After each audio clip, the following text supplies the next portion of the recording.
పండ్లున్న చెట్టుగా రాళ్ళు పడతాయంటారు. ఎవరైతే చేయూతనిస్తారో, ఎవరైతే ఆదరిస్తారో వాళ్ళని తిడితే ఎట్లాగా? అసలు ఈరోజు సుగాలి ప్రీతి అనే కేసు ఎలా ఎక్కడి నుంచి బయటకు వచ్చింది మీరు చెప్పండి? ఇలాంటి అన్యాయం జరిగిందని ఎవరికి తెలుసు? ఈ రోజున గత ప్రభుత్వం 2019, 2024లో ఒక ప్రభుత్వం మీద, అప్పుడు ముఖ్యమంత్రి మీద మాట్లాడటానికి అసలు ఎవరికైనా ధైర్యం ఉందా? ఒక ముఖ్యమంత్రిని ఒక మాజీ ముఖ్యమంత్రిని ఆ టైంలో అరెస్ట్ చేస్తే రావడానికి ఎవరు లేరు రోడ్ల మీద. అలాంటి పరిస్థితుల్లో ఓడిపోయి 2 చోట్ల ఓడిపోయి ఉన్న ఒక ఎమ్మెల్యే వాళ్ళ పార్టీకి వెళ్ళిపోతే ఏ మానసిక స్థైర్యం, ఏ ధైర్యం, ఏది ఉంటుంది చెప్పండి ఎవరికైనా? మరి అలాంటి సమయంలో నేను ఒక తల్లి పడ్డ వేదన తీసుకున్నా. నాకే సరదానా 2 లక్షల మంది జనం మధ్యలో నడుచుకుంటూ వెళ్ళి ఆ సమస్యను హైలైట్ చేసి వాళ్ళు సిబిఐకి ఇచ్చారు. సిబిఐకి ఇస్తే మన ఇంటర్నల్ పేపర్ వర్క్ మనకి ఎలా తెలుస్తుంది?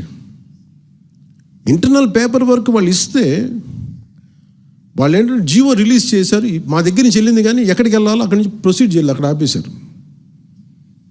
హోంశాఖ నుంచి వెళ్ళింది సెక్రటేరియట్లో ఎక్కడో నెక్స్ట్ ఫైల్ ఢిల్లీకి వెళ్ళాల్సిన అక్కడ ఆపేశారు. మేము హోంమంత్రికి మేము సిబిఐకి పంపించేసాం అంటే లెటర్ చేశారు, లాక్ చేసి లాకర్లో పెట్టారు. ఇది జరిగింది.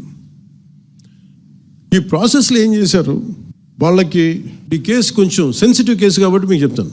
సుగాలి ప్రీతి నేను ఎందుకు కొంచెం సున్నితంగా మాట్లాడాలి ఈ విషయం ఏదంటే, మీకు ఒక అన్యాయం జరిగినప్పుడు, ఎవరికైనా ఒక అన్యాయం జరిగినప్పుడు మనం ఏం చేస్తామంటే, నాకు ఆ వ్యక్తికి శిక్ష పడాలి, ఇంకింతే ఉండాలి. వాళ్ళు ఏం చెప్తున్నారంటే, ఎవరైతే ఈ వెనకున్నారో, మరి గవర్నమెంట్ ద్వారా వచ్చారు, గత ప్రభుత్వం ఎలా వచ్చారో, వాళ్ళు ఏం చేశారంటే, మనం పెట్టిన ఒత్తిడి ఆ రోజు 2 లక్షల మంది మనం జనంతో తీసుకెళ్ళి అది నేషన్ వైడ్ ఇష్యూ అయ్యేటప్పటికి వాళ్ళు చేసింది ఏంటంటే, మనం చేసిన పోరాటం వల్లే ఎస్సీ ఎస్టీ అట్రాసిటీ కేసు బాధితులకు చట్ట ప్రకారం ఇచ్చే ప్రయోజనాలు, పరిహారాలు వారి కుటుంబానికి దక్కాయి. కర్నూలు రూరల్ మండలం దిన్నెదేవరపాడులో 5 ఎకరాల వ్యవసాయ భూమిని కేటాయింపబడింది. ఆ గ్రామం కర్నూలు నగరానికి 9 కిలోమీటర్ల దూరంలో ఉంది. ఈ రోజున మార్కెట్ వాల్యూ కనీసం ఎకరాకి అది వాళ్ళు చెప్పడం మీరు క్రాస్ చెక్ చేసుకుని 2 కోట్ల వరకు ఉంటుందని చెప్తా ఉన్నారు. వీరి కుటుంబానికి కర్నూలు కార్పొరేషన్లో కల్లూరు వద్ద 5 సెంట్ల ఇంటి స్థలాన్ని కేటాయింపు చేసిన ప్రభుత్వం. సెంటు 10 లక్షల నుంచి 15 లక్షల వరకు ఉంటుంది. పాప 2 తల్లిదండ్రులకి రెవెన్యూ శాఖలో జూనియర్ అసిస్టెంట్గా ఉద్యోగం ఇవ్వడం అయింది. ఇది కాకుండా ఇది మన పోరాటం వల్ల ఒత్తిడి పెట్టడంలో వచ్చినాయి.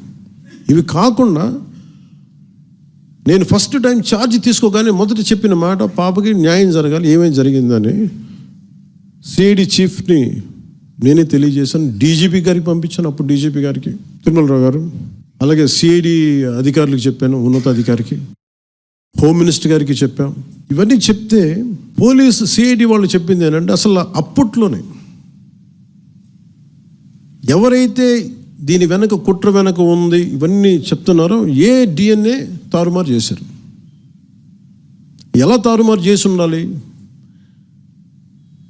ఈ ఒత్తిడిలో వీళ్ళకి భూములు అవి ఇవి ఇచ్చేసి,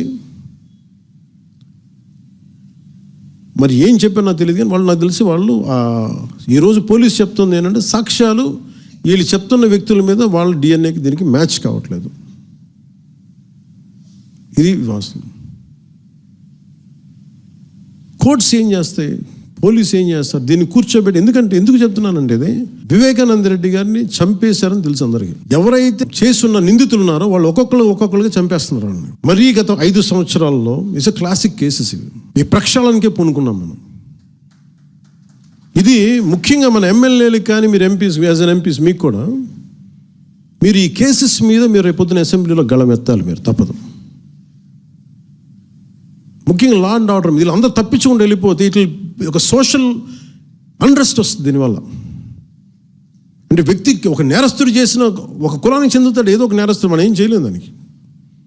ఇందాక అరుణ్ చెప్పినట్టుగా ప్రతి ఒక్కరు ఏదో కులానికి చెందాలి, వేరే దారి లేదు మనకి. మనం వేరేలా పొట్ల ఏదో కులానికి చెందాలి. కానీ తప్పు చేస్తే కూర్చోబెట్టి పలానా టక్కుమైన ఒక మాట అనేస్తారు, పలానా ఎక్స్ చేసాడు నన్ను. పలానా కాస్ట్కి చెందిన వాడు చేశాడంట.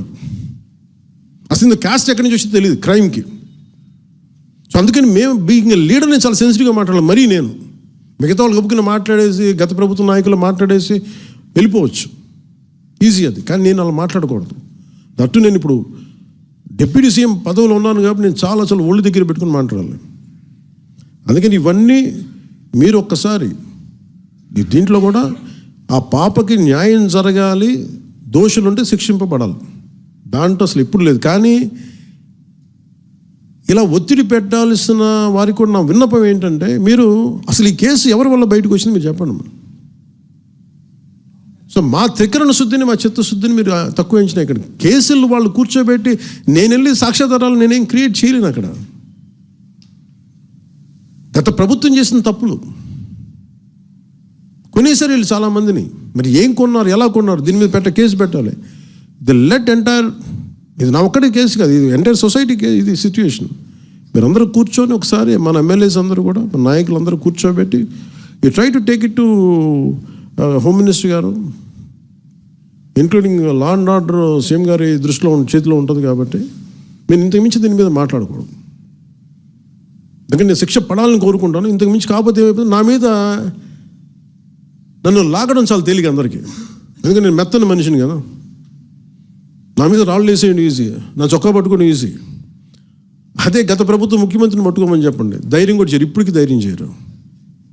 ఎందుకంటే వాళ్ళ మనుషులు ఇళ్లలోకి వచ్చి కొడతారు, క్రిమినల్స్ వచ్చి ఇళ్లలోకి వచ్చి కొడతారు, చంపేస్తారని భయం.